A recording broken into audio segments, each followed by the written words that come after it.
Welcome to the PA Books podcast.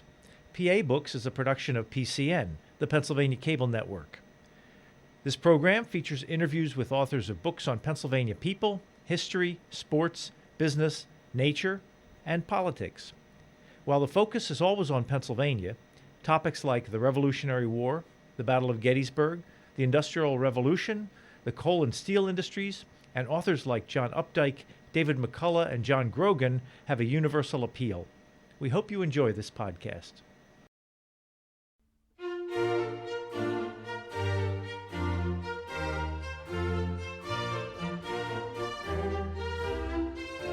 This week on PA Books, Erica Armstrong Dunbar, author of Never Caught. Erica Armstrong Dunbar, author of Never Caught, the Washington's Relentless Pursuit of Their Runaway Slave, Ona Judge. How did you first find out about Ona Judge? Well, I was actually doing some research on the first book that I wrote, A Fragile Freedom. And I was in an archive and I was reading through old kind of newspaper reels, microfilm.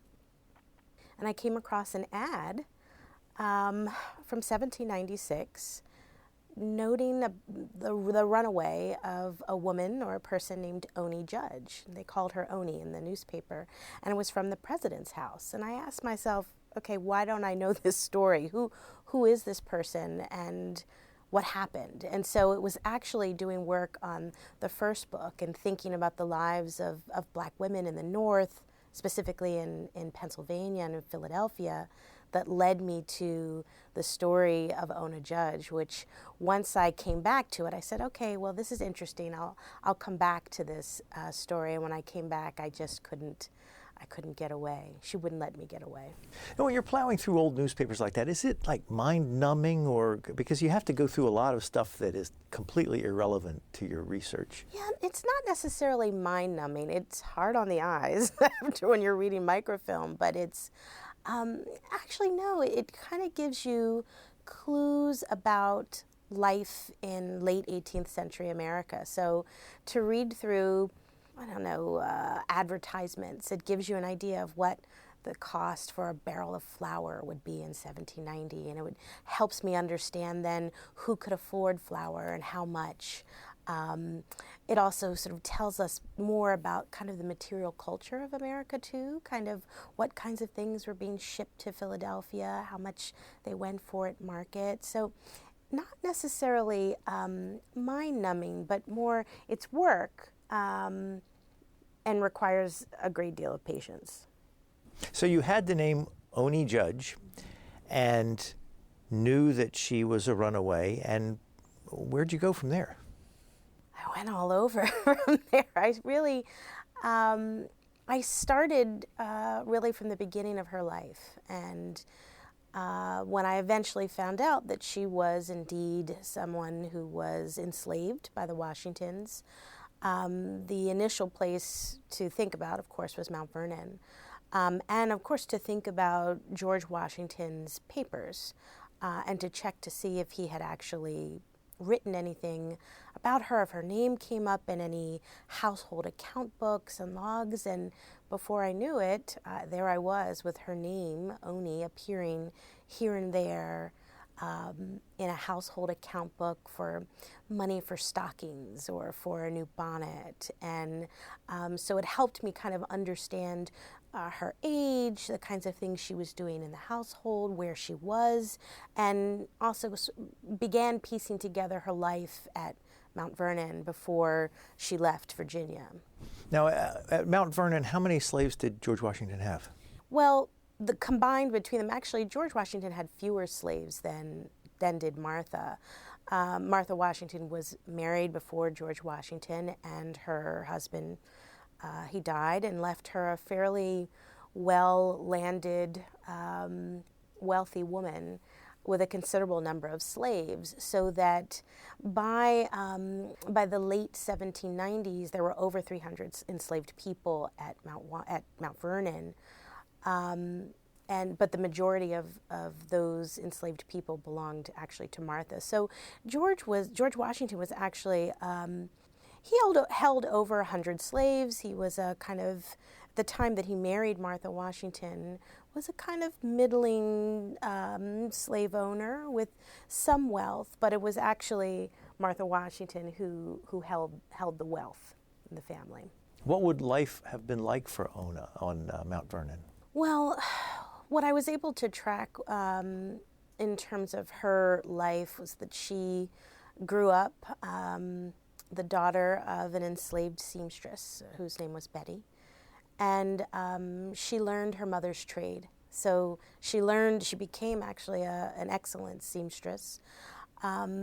She lived a life that was probably similar to many of the other enslaved children, at least at Mount Vernon.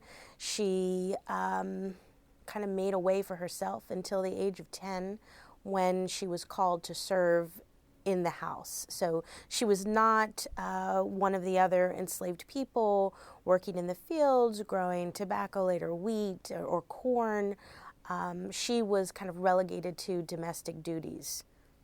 Could she read or write? We know that she couldn't read or write until the end of her life. She says that she learns to read. We're never certain if she learns to write. But it's clear that none of that was happening or being taught at Mount Vernon, that happens much later in her life. So what were the Washingtons like as slave owners? Yeah, I mean, I think there are a lot of questions about that, in part because we know from George Washington's own hand that he had some kind of changing opinions or feelings about slavery over the course of his life. I think they believed that they were benevolent slave holders. George Washington was known to, not known to necessarily be an extremely violent slave holder. However, he was not averse to punishing slaves or having them punished or corrected, as he wrote. He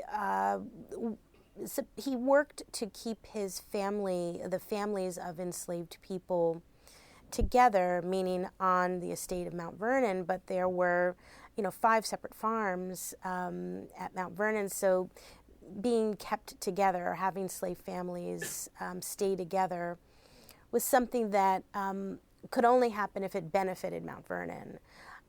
So we know relatively little about his personal interactions with enslaved people.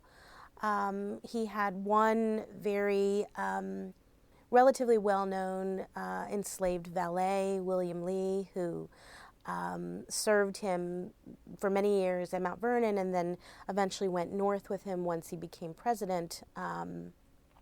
So we know little bits and pieces about how he interacted with enslaved people. Martha Washington, we actually know less, in part because we don't have nearly as many records as we do about Washington or her opinion about the enslaved. What we do have suggests that she was a much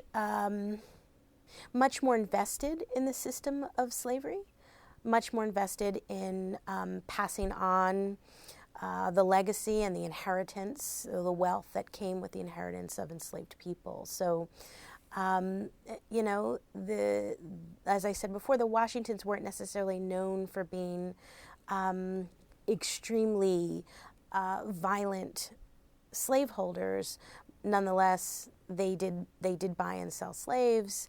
They did punish slaves, and were relatively well-known slaveholders in Virginia. How old was Ona Judge? First of all, how did she get the name Judge? Judge, great. So one of the kind of distinguishing markers about Ona Judge is that she has a last name, right? And so when you look at the roster of enslaved people at Mount Vernon, the majority of them don't have a last name. So I said, who is Judge, and why does she have a last name? And what I was able to figure out was that there was only one other person at Mount Vernon with the last name Judge, and his name was Andrew Judge. He was a white indentured servant who had come, who eventually had made his way from England to originally Baltimore and then Virginia. He had his indenture purchased by Washington. And he came to Mount Vernon around 1772.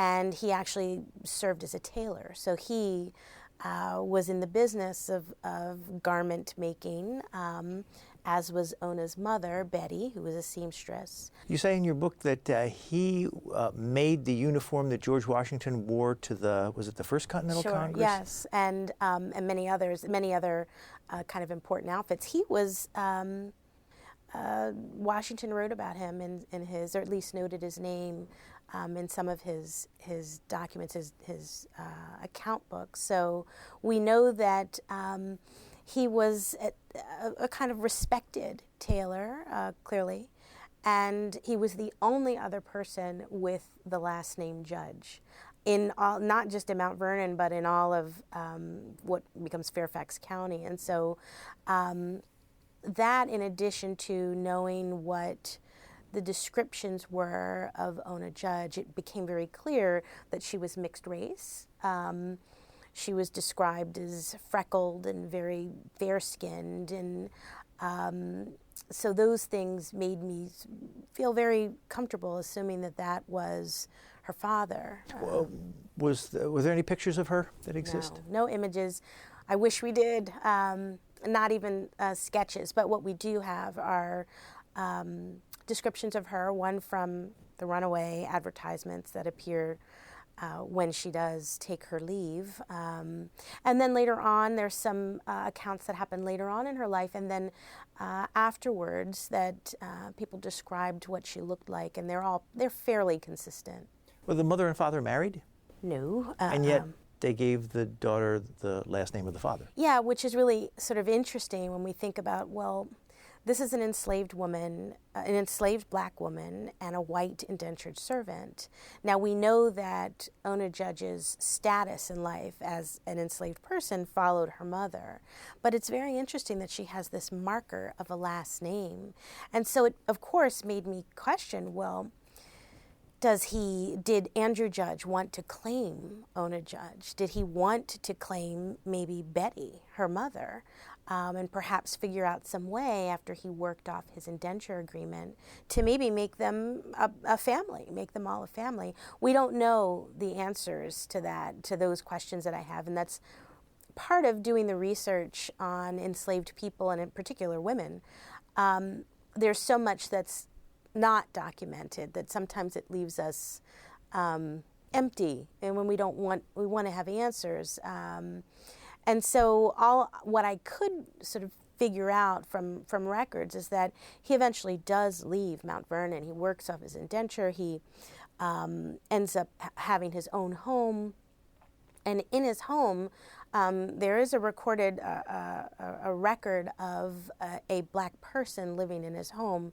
It doesn't say whether or not that person's enslaved or not, but it's clear that he kind of goes on to create his own family and to live the life that all indentured servants were looking for once they left England, to eventually find wealth and, or at least a better life. And so it appears as though Andrew Judge left Ona Judge and Betty behind, but he left his daughter with the marker of a last name.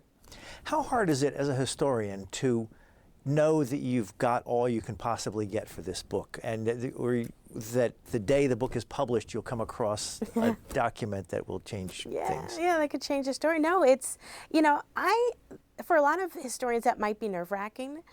For me, it's exciting. I hope that in a month that there's a trunk of documents that are found in someone's attic that have all kinds of information about Ona Judge. This book is really, it's a starting point for understanding her life, and not just her life, but the life of enslaved women in Virginia, in Pennsylvania, in New York, the life of a fugitive. And so we get to see the experiences of enslaved people through Ona Judge. And what makes her fairly unique is that this is all happening as she is considered a piece of property belonging to the Washingtons. So, of course, that makes her experience somewhat different. But honestly, what she encounters when she makes the decision to run away the life that she lives is very similar, was very similar to what other fugitives experienced at the end of the 18th century, sort of looking into the 19th century. So I'm not worried or nervous that other documents will be unearthed. I'm hoping that that happens, because I think that allows historians to build these stories. And for me, someone who does early African American women's history, that would just be a dream. That'll be the revised version. I want to ask you about, you mentioned her father was an indentured servant. What was the difference between an indentured servant and a slave? Sure. So indentured servitude was really a form of labor that was used to build the colonies. So the fact that Andrew Judge was indentured in 1772 was actually kind of late. To be indentured in 1772 was not as sort of normal or commonplace as perhaps a century before it. And typically what happened was that men and women gave over approximately 7 years of their life. The indenture would differ for the cost of passage over from England. Typically there were other requirements in the indenture. Perhaps you were taught to read or write, perhaps you were taught a trade, a skill, you were given housing and clothing that would be substantial for you, and you would work for the person who owned your indenture. And you would work for that person for up to 7 years. And indenture agreements could be, in their best forms, they could be a very decent way for people to make their way from perhaps not a great environment to the possibility for opportunity. In the worst case scenarios, and this was frequent, it could be long, abusive contracts in which men and women who entered into them never lived to see the end of their contract or their freedom. But the major difference between indentured servitude and slavery is that there was an end to it. Whereas by 1772, for the most part, slavery throughout the South, it was an inherited condition that unless you had a slave owner who emancipated you or set you free, it was something that held on to you for the entirety of your life. You write here about in Pennsylvania, when slavery was being phased out, many whites in Pennsylvania acknowledged that abolition was a fait accompli, so to slow it down, slave owners emancipated their slaves and indentured them for lengthy periods of time. Yeah. So they could do that. Instead of them being freed, they could lock them in for 7 years? Yeah, and we see this in Pennsylvania. We see this actually longer than 7 years in some places. We see in Pennsylvania and New York, gradual abolition acts that are passed. And basically what it does is allow for slaveholders to hold on to their property, what they've invested their capital in, their human property. It allowed them to hold on to it for as long as possible. So for example, in Pennsylvania, you could hold on to your property for 28 years. So you could hold on to your property for up to 28 years. Now, if you're thinking about the system of slavery, something that is lifelong, you say, 28 years, it's not, okay, that's doable. It's not a lifelong experience in slavery. But when we're thinking about the 18th century, I mean, almost 30 years of your life is a significant portion of your life when lifespans are shorter. Were they indentured servants or slaves ever paid any money during this time? They weren't necessarily paid for their labor. They could be given little bits of money here and there. George Washington was known to offer his enslaved men and women in the house. Sometimes he would give them monetary gifts on his birthday, and sometimes they would allow people to work on the side to make a little extra money. And we see that with some of the enslaved at Mount Vernon, but more specifically in Philadelphia. How old was Ona Judge when George Washington became president? So she was, once again, we don't have an exact birth date for Ona Judge. We know that she was born sometime between 1773 and 74, which would have been a year or so after her father arrived. So she's about 16 when George Washington becomes president, 15, 16 years old. And so this is in 1789. He's elected president, and he selects, and Martha selects, a number of enslaved people that will journey with them to New York, the first location of the nation's capital, and Ona Judge was one of them. What were the slave laws like in New York at the time? It's, I write in the book that it must have been a sort of wildly different environment, or something that took a great deal of time to get used to for Ona Judge. She was moving basically from Mount Vernon, from Virginia, which was a slave society, right? That the majority of black people in Virginia were enslaved at this moment. But that's not necessarily the case once she gets to New York. Now, there were a great number of slaves by 1790. There are maybe 11,000 or so enslaved people in New York. How many free blacks? Great question. Less, far less. So we're looking at maybe 4,000, between 4,000 and 5,000. But she might have mingled with free blacks. She most certainly too. did. Especially where the location of George Washington's home would have been near kind of merchants and artisans who were less likely to hold on to slaves. That at that moment we see a wage labor system really kind of taking over in places like New York. So it's very probable that she interacted with enslaved and free black men and women, which would have been a completely different experience from Virginia. And then 2 years in New York, was it? And then to Philadelphia? Yeah. They eventually moved the nation's capital, as kind of, for all those who've gone to see Hamilton, the huge Broadway success. There's a sort of wonderful explanation of this kind of bartering that goes on and moving the nation's capital to Philadelphia really for 10 years. It was kind of a consolation prize that Philadelphians really wanted the nation's capital to be in Philadelphia. However, many of the other, who we call founding fathers, had sort of a different idea about that. And so this kind of bartering and negotiation about a nation's capital near the Potomac, closer to George Washington's beloved Mount Vernon, and closer to the other Virginians who were extremely powerful at that moment. That kind of just happened, and Philadelphia became the sort of 10-year resting place for the nation's capital. And it's where Ona Judge would spend close 6 to 7 years of her life, at a moment where she was kind of growing into adulthood. So one of the things I make certain to say in the book is that her time in Philadelphia was instrumental in constructing who she was as a woman. Clearly, she was enslaved, but she was in the minority, and the majority of black people around her were free. Philadelphia had a bigger free black population? Yeah, Philadelphia had the largest free black population really up until the end of the 1820s or so.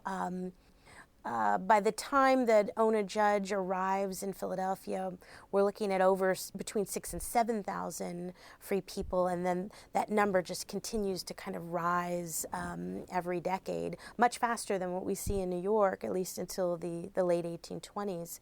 So what she finds when she comes to Philadelphia, when she's brought to Philadelphia, is the kind of beginnings of free black communities, the beginnings of free black churches, of free black entrepreneurs on the streets, and once again a kind of startlingly different from what she would have experienced in Virginia, and different from New York as well. Was there an abolition movement in Philadelphia that early?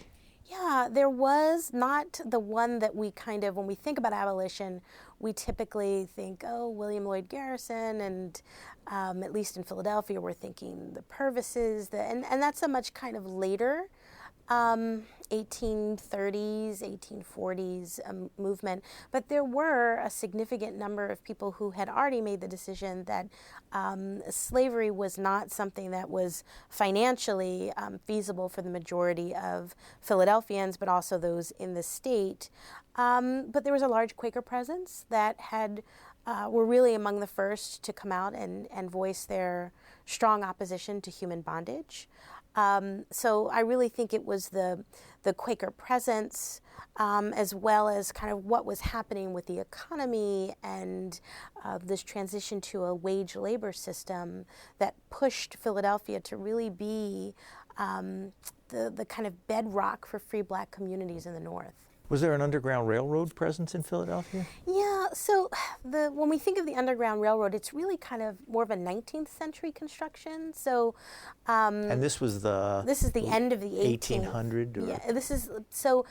Ona spends really most of the 1790s in Philadelphia, and so we really don't have this kind of Underground Railroad as we know it later on to be a sort of loose system of safe houses and players. But clearly there are people who are running away, and clearly there are free blacks and others, sympathetic whites, who do eventually come to people's aid, like Ona Judge. There's a Pennsylvania Abolition Society that is in kind of full swing, trying to help people become free, but also to try and help people remain free. And that's, the other kind of interesting thing, looking at Ona Judge in Philadelphia in the 1790s, when the majority of black people are free. We know that slave catchers were constantly on the prowl. And so one of the questions that we ask with reading Ona's book, the book about Ona, is, what does freedom mean when slavery is right next door? How free is free? If someone can capture you in the middle of the night and take you to a place you've never been to, and even if you've been a free person your whole life, the ability to fight that kind of oppression was slim. And we've seen this recently with sort of recent films, 12 Years a Slave, which happens much later. But those concerns were still very present at that moment. How big an entourage did George Washington bring north with him? So it changed a little bit. When he first went to to New York, he brought 7 enslaved people. And it wasn't, one of the things I kind of argue in the book is that wasn't abnormal. It wasn't abnormal for people to hold slaves in New York. Many did it. Many of the leaders in New York at that time had slaves. It became more different when he came to Philadelphia. And what's interesting is that the number of enslaved people ticks up a little bit. So he has 9 enslaved people to serve him in the family in Philadelphia, and Ona's one of them.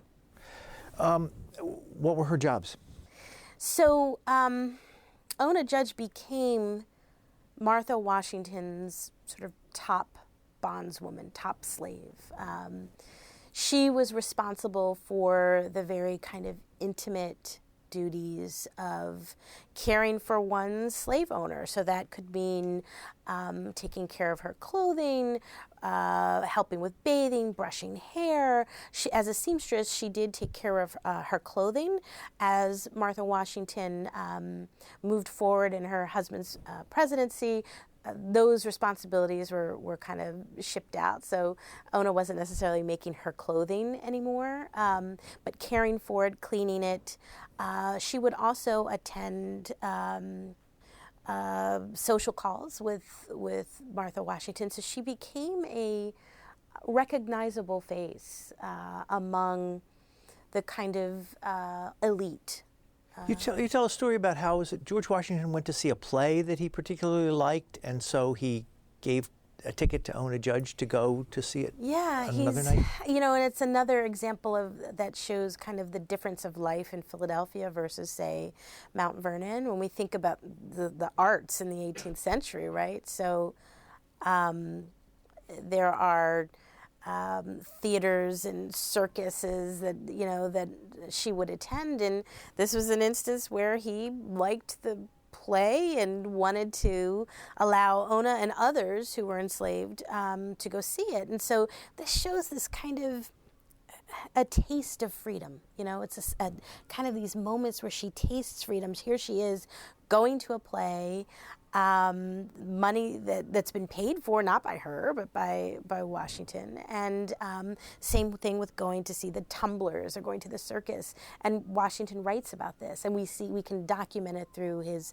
household accounts, his ledger book, that money was given out to her and to the others who were enslaved there for this purpose. So it also shows us just how complicated slavery really is at the end of the 18th century, especially in places like Philadelphia, where George Washington knows that he is treading lightly around the laws of the state regarding the human property that he's brought with him.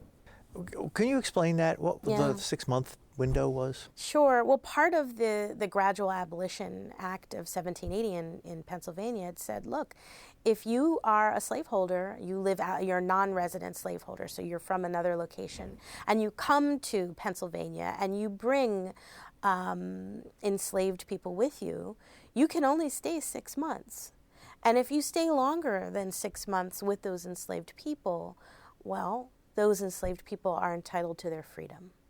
And so this gave George Washington and others who brought enslaved men and women, it gave them reason to pause. And Washington writes about this in his letters, and between himself and his secretary, Tobias Lear. And he works very diligently to work around the law. And so he doesn't actually break the law. What he does is he kind of breaks the spirit of the law. So his plan and Martha Washington's, they were both aware of what was being done.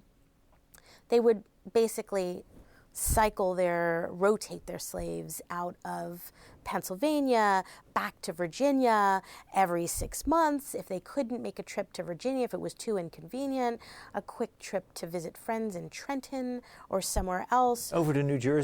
Starts the clock again. It would restart the clock. And so, for someone, when we think about this, it's like, okay, well, we know that the Washingtons understood the law, and they also understood that they were following the law, but they were completely breaking the spirit of it. And they sort of kept a secret? I mean, they didn't want their slaves to know that they were they did not. Washington wrote, we need to keep this as discreet as possible, and I only want you, Tobias Lear, and Martha Washington to know, he says, we will deceive the public if necessary. So he knows what he's doing, and he knows that in essence it's wrong, right? In theory it's wrong, and in practice he is still obeying the law because Ona Judge was his property, and as long as she left Pennsylvania and came back before 6 months, he was okay. But definitely there was an interesting take on the law here. Ona was in Philadelphia with her mother and her brother? Not her mother. She was, Ona was in Philadelphia with a half-brother, her brother Austin, who actually was considerably older than her. And he served as a waiter for the Washingtons. He was very trusted. He had actually was born to Betty when she lived at Martha Washington's first husband's home. So Betty and Austin were really the only mother and son team that came, when he was a baby at this time, that came to Mount Vernon. So Austin, when we think about the presence of Austin at the house, it must have been important for Ona to know, here she's hundreds of miles away from home, but she's with her brother. But you also write in your book that at one point Austin travels from Philadelphia back to Mount Vernon by himself. And is that to reset the clock? It was to reset the clock. That's pretty trusting. It is. I mean, and it shows, in a way, it suggests how so many slaveholders, the Washingtons included, believed that their slaves were relatively okay with the laws, and that they were faithful, that they were not going to attempt to escape. Otherwise, they would never have allowed, they gave Austin money to travel back to Virginia, right, unaccompanied on more than one occasion. And so it suggests this kind of the complexity of slavery, where we're talking about human beings, but also, Austin was somewhat of a safe bet. He had a family back at Mount Vernon. And although the majority of runaways, of fugitives in the 18th and 19th century were young men, things like families kept them tethered to their owners. It kept them thinking, perhaps this is my moment to run away. Perhaps I can take this money and go somewhere else. But what would that mean for my wife? What would that mean for my children? For people who don't know, where was George Washington living when he was president in Philadelphia? Yeah, so if you're familiar with Philadelphia now, it was a stone's throw from where the Liberty Bell and Constitution Hall, everything is kind of centered on Market. It was also called High Street, at the time. So there's been some kind of interesting work that's done, archaeological work that's been done on that area. And so they've gone to great lengths, the National Parks office, to create a sort of a replica of what the house would look like. But once again, it was a stone's throw from kind of the seat of government. So it was close by. It was close by everything. Did Ona live in the same house as the president? Yes, she did.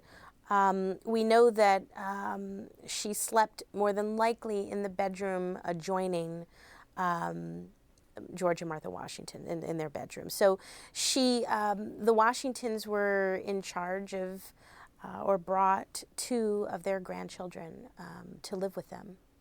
And Martha Washington had children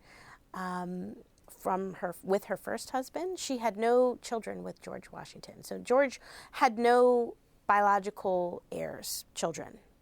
However, Martha's children were deceased, and she took it upon herself to raise two of her youngest grandchildren. And so she brought them with them to New York and then to Philadelphia. And Ona, as well as the other enslaved woman who came from Mount Vernon, whose name was Moll, they slept in the bedrooms with the children. So it was a very tight house. There were servants and secretaries and slaves, and all in a relatively, what we would consider a modest house by our standards today. But they all lived in close quarters. Now, we're not giving away any secrets about Ona because your title refers to her as a runaway. Right. So what caused her to run away? Right. I think Ona's story is fascinating in part because she does run away. And, I think there were a couple of things that came together that made Ona make the very kind of bold and daring decision to run away. She had spent a good deal of time with the Washingtons in the North, and by May of 1796, it was fairly clear that the president was not going to run for another term, that he was retiring. And so everyone at the president's house knew that their time in Philadelphia was short-lived, that it was at the most another 8-9 months before they would leave. And so with that in mind, it was sort of, okay, well, here she's come into adulthood as in Philadelphia. But she also learns that she will be given away as a gift to a family member. I'm trying not to tell all of it because I don't want to spoil everything to readers. But she learns that there will be a transition in her ownership, and it's that transition that gives her reason to pause and then to make a decision to bolt. How did she get out of town? Yeah, well, it's fortunately we have 2 interviews that Ona Judge gave towards the end of her life. And this is, for anyone who works in early African American history, this is fantastic because we have her voice, and so frequently we don't. How'd you find those interviews? Yeah, so digging in archives. And, one thing I will say about when I started this project 7-8 years ago and up to now is that for historians, we've really benefited from digitization of records. And so many databases became available and then allowed us to search things like newspapers in kind of much more efficient ways that I was able to. Some of the work was done before the digitization of newspapers, but kind of digging through papers and then actually using index and digitized papers, I was able to find these interviews. And so suddenly her name popped up in New Hampshire and you thought, oh, this is my Ona Judge. Well, yes, not always spelled the right way on occasion. The interview, she gives 2 interviews towards the end of her life. She gives one with a newspaper called the Granite Freeman, and then another one with The Liberator, the most well-known abolitionist newspaper in the 19th century. So the Granite Freeman is a newspaper that is significant enough that it was digitized or microfilmed and indexed? No, not that one. That one took some, looking through records and actually tracking down the original newspapers.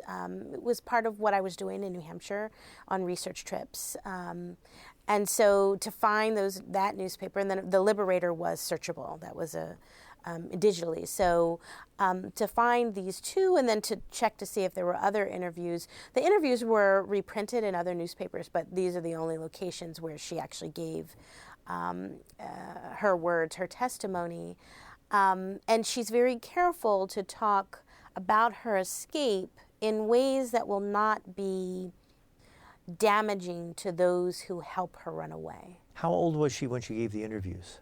Oh, she was in her 70s, towards the end of her life. So, and the fact that she makes it to her mid-70s is actually, pretty significant. So she's 72, 73 when she's giving these interviews. And how old was she when she ran away? She was 22. So this is 50 years later. And, so much of what we know about Ona Judge focuses on this time where she was at Mount Vernon or in Philadelphia or New York with the Washingtons. But one of the things I argue in the book is that she spends 50 years, half a century, living as a fugitive. And it's that period of time that we also have to investigate, and it kind of helps us think about what it must have been like for any person running from a slaveholder who had taken their freedom, what it meant to live in the North, knowing that you were a fugitive, knowing that the law was basically against you and could bring you back into captivity at any moment. Well, you say here when she was in New Hampshire, ever vigilant and alert, she knew she'd be a fool to dawdle in narrow streets of her new city, for she might be asked to present freedom papers. Mm-hmm. So yeah, they had to have papers. If they were free, if they were born free, they still had to have papers if they were free. It's one of the kind of myths that we have of freedom in the North. Was like, oh, you're free. There's no, you're in New Hampshire. She eventually makes her way to New Hampshire, and she finds out quickly that just because you are not in Philadelphia or closer to what we call the South, it did not mean that you were protected from the law and from the expectations. All of the northern states just about had slavery at some point, including New Hampshire. And so there were requirements, even as slavery disappears in New Hampshire, to prove one's status, right? And New Hampshire is no different from other places. And so it reminds us that even though she removed herself from the grasp of the president, she was not ever free. And that's in part, the book is called Never Caught because she was not free. She was simply never caught. So without giving away too much, she got away from Philadelphia on a boat. Do you know who helped? I mean, how did she arrange the boat ride?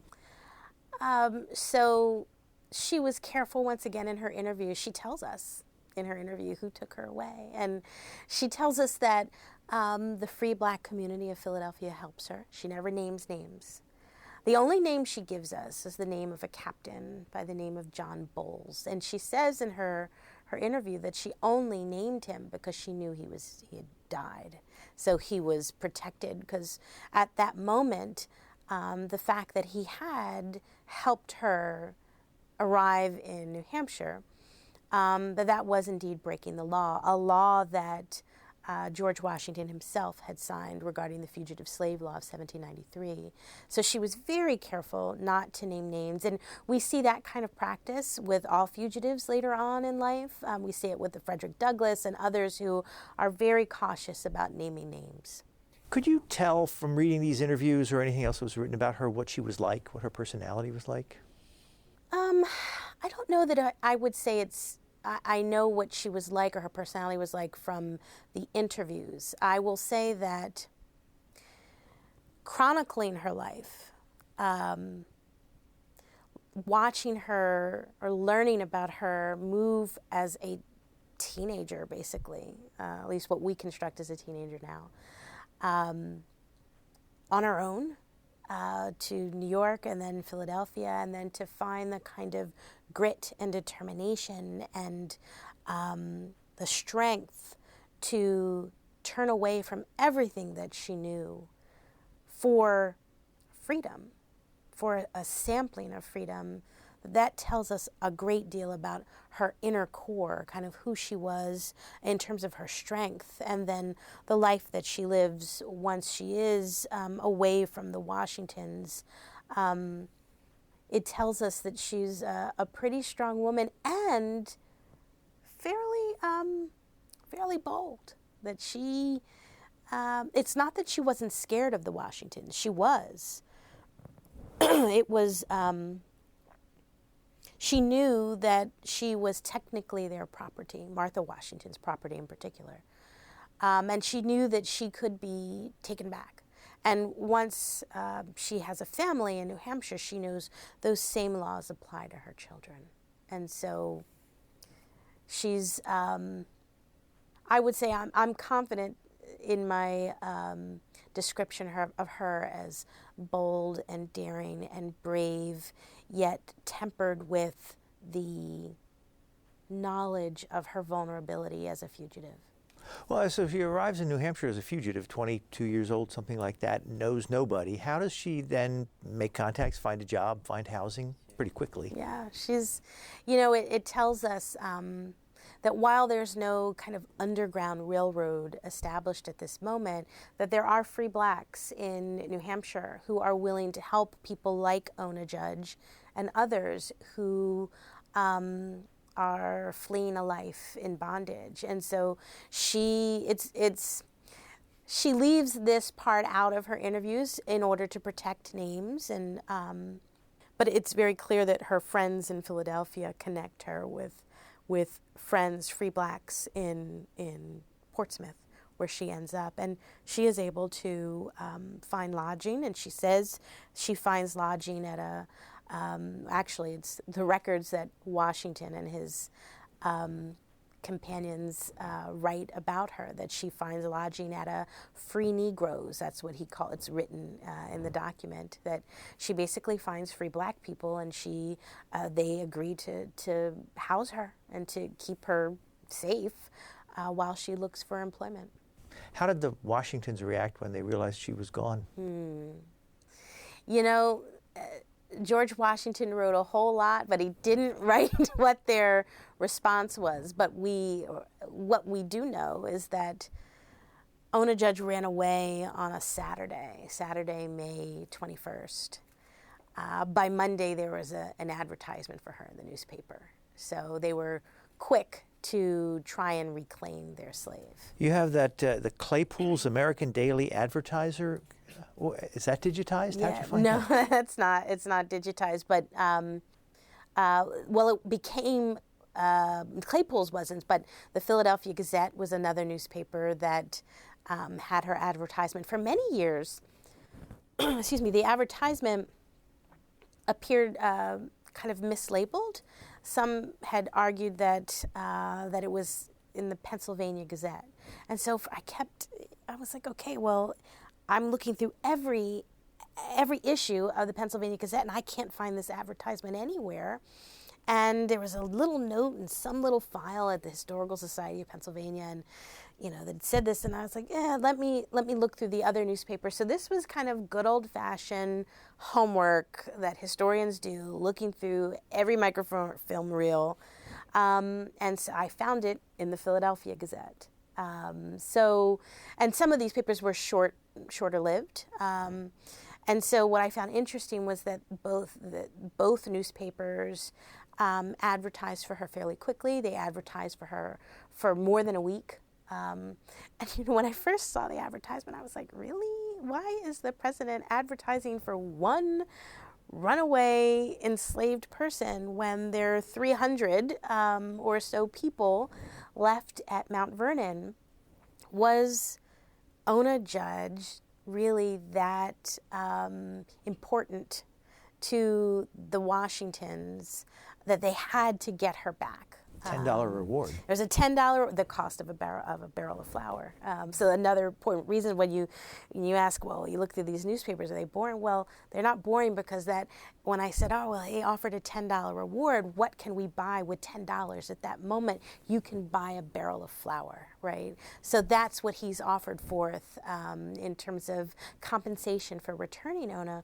What I found interesting was that the ads were slightly different. The first ads said that they would give that reward to anyone, white or black, and that's what it said, white or black, who returned her. That the language changed midway through the week, so there was no reference to race at all. But it was very clear that they knew perhaps they could get help from the free black community in terms of her whereabouts or others. But I thought to myself, why are they so very adamant about reclaiming this one enslaved woman? And it kind of became clear over the course of the research that Martha Washington was deeply offended by Ona Judge's escape, that George writes on several occasions that he's going after Ona because his wife misses her and needs her and has been inconvenienced by her absence. And so at that moment, we understand that the sensibility of slaveholders is always kind of under attack when an enslaved person runs away. It's a suggestion that they can't control their human property. Now, we won't have time to tell the whole story, but will you at least tell the story about the time Ona runs into the senator's daughter in New Hampshire? Yeah. And what are the odds of that? Yeah, it's, one of the things that makes Ona Judge different from so many other fugitives is that she was a recognizable person because she had been connected to the Washingtons. So for many fugitives who escaped, it was incredibly difficult, and the odds of you living through a journey north were slim. But for Ona, she had this other marker, a physical marker that people knew her face. And so she spends some time when she's in New Hampshire. She knows that George and Martha are friends with and know the governor, the senators, and she's known. And the day comes where she has to kind of reckon with the fact that she is known and she's spotted. And it's once again at this moment where her kind of steely nerves allow her to maneuver and negotiate and once again not be caught. But that encounter with those who know the Washingtons puts her in the most vulnerable of positions because George and Martha are alerted fairly quickly that Ona was in New Hampshire. And they send somebody to try to persuade her to come back, not forcibly bring her back. Well, there are several attempts to go and to recapture Ona, some through cabinet members and federal officials, which once again is another violation of the fugitive slave law, blatant violation. The president wrote that he was very anxious to have this taken care of discreetly, and would not be interested in using magistrates and lawyers, all of the things that the fugitive slave law required. That he simply wanted to get Ona back as quickly and quietly and as inexpensively as possible. And that's something to think about, that Ona Judge, although she was owned technically by Martha Washington, he was the observer of the state. He took care of the estate. And any property, including human property that was lost or damaged, would hold Washington liable for that expense. So, does Ona Judge have any living descendants? She does not direct living descendants. She, I won't tell too much about her life in New Hampshire. Did you find any relatives? There are relatives. There are people who have written to Mount Vernon and claim to be connected to, not necessarily to Ona Judge, but to family members who are related to Ona Judge. So no direct descendants, meaning from children, but from siblings and cousins, yes. Did you find her grave? You know, I wish I believe I know where her final resting place was, and it's on private property, so I'm careful to protect the privacy of the homeowners. But towards the end of her life, I was able to track where she lived, and the stone cottage that she inhabited is no longer there, but markers. There were 6 people living in that house, and there was sonar machinery that came in to kind of do some detective work, and there are 6 bodies that were buried in the location, very close to the location of the home. There's a, not a headstone, but a placard of sorts, a crude one, for one of the members of that household. And so I'm fairly certain that I know where she is today, and I'd love to know more. If you could talk to her, what would you ask her? Oh, I would ask her, is she happy with the book? Is she happy that, she spent so many of her years living as a fugitive in secrecy. And now here we are at this moment in 2017 where hopefully all of America will know who Ona Judge was, and no more is she in the shadows, but is she happy with everyone knowing her story and how it helps the rest of us understand race and slavery and womanhood in the 18th and 19th century. We've been speaking with Erica Armstrong Dunbar. She is the author of this book, Never Caught: The Washington's Relentless Pursuit of Their Runaway Slave, Ona Judge. Thank you very much. Thank you. You've been listening to a podcast of PA Books, a production of PCN, the Pennsylvania Cable Network. We'd like to hear from you. Our email address is pabooks@pcntv.com. Like us on Facebook to learn more about PA Books.